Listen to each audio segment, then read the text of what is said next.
그나마 윤석열 지지율이 비교적 잘 나오던 리얼미터마저 결국 무너졌습니다. 기어이 2년 만에 윤석열의 콘크리트 지지율 30%가 붕괴돼 지지율 20%대에 진입했습니다.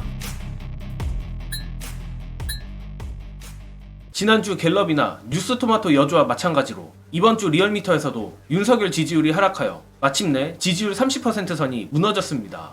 리얼미터가 지난달 26일부터 30일까지 실시한 이번 여론조사에서 윤석열 국정수행 긍정평가는 전주 조사 대비 0.4% 하락하여 29.6%가 나왔고, 부정평가는 일주일 전보다 0.3% 오른 66.7%로 나왔습니다.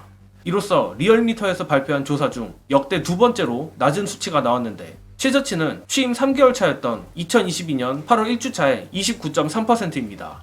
즉 역대 최저치와 불과 0.3% 차이밖에 나지 않는 것이며, 심지어 이는 국민의힘의 저번 총선 대패 직후보다도 낮은 수치입니다. 특히나 이번 30%선 붕괴가 윤석열로선 절망스러울 수밖에 없는 것이, 예컨대 총선 패배나 단기적인 악재 때문에 지지율이 급락한 것이라면 어느 정도 시간을 두고 회복이라도 해볼 여지가 있지만, 반면 최근의 지지율 하락 추세는 상당히 완만합니다. 이는 저번 총선 대패 직후의 급락과 비교하면 잘 드러나는데, 즉 최근의 지지율 하락은 단기적인 하락이 아니라 마침내 단단했던 윤석열 지지층이 와해되어가는 과정으로 보입니다.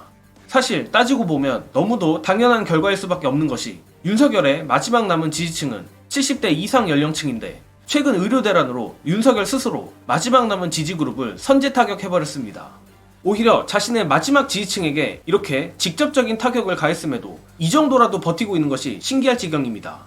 더군다나 윤석열이 도대체 뭐에 씌인 건지는 모르겠지만 의대 증원 2,000명에 대해 물러설 기미조차 안 보이는 걸 보면 이런 하락 추세에 모멘텀이 붙으면 붙었지 멈추기는 어려워 보입니다.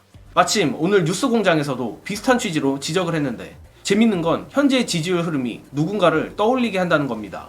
관련해서 멸망 직전까지 온 윤석열의 현재 상황 보시고 이어가겠습니다. 이대로 계속 가면 계속 떨어지는 거예요. 이 정도 수치면은요, 2016년 박근혜 대통령 이제 탄핵 직전 이제 10월 달에 박근혜 대통령 지지율이거든요. 20% 중후반으로 떨어졌다가 최순실 관련된 증거들이 나오니까 10%대로 떨어졌다가 탄핵 직전에 이제 한 자릿수 떨어진 건데, 사실 국민들이 느끼기에 윤 대통령의 지금 국정수행 평가가 늘 뭐 20%대 후반 30% 나오니까 이게 너무 익숙해져서 그런데, 그 전에는 사실 굉장히 낮은 수치였거든요. 그렇죠. 탄핵 직전의 수치예요. 네, 탄핵 직전의 수치인데 굉장히 무뎌진 거죠, 우리 국민들이. 하도 낮아가지고. 네. 윤 대통령이 50%를 넘는 경우가 거의 없다 보니까 그 아래서 돌다 보니까 30%에 줄어들고 이따가 조금 그렇죠. 떨어진 건가? 기저효과가 있는 거죠. 그래서 30%대 중반 되면 굉장히 높구나 이런 생각이 들 정도로. 자, 그런 상황인데 거기서 더 떨어지기 시작했으니까요. 네. 예, 저는 이거 수습 못하면은 계속 떨어질 거라고 보는데, 그러다 보니 이제 문다혜 씨 대통령 뇌물 막 치고 나오는 거라고 봅니다. 지금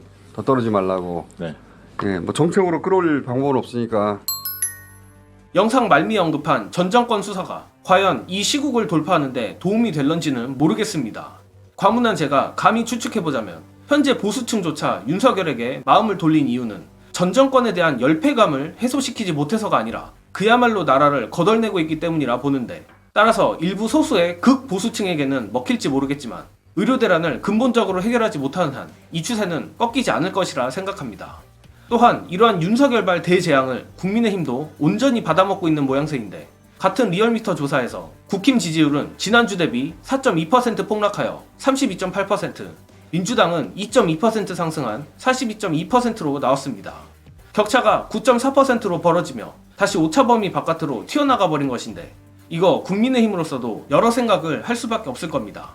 특히 저는 이번 추석을 상당히 중요한 분기점으로 보고 있습니다.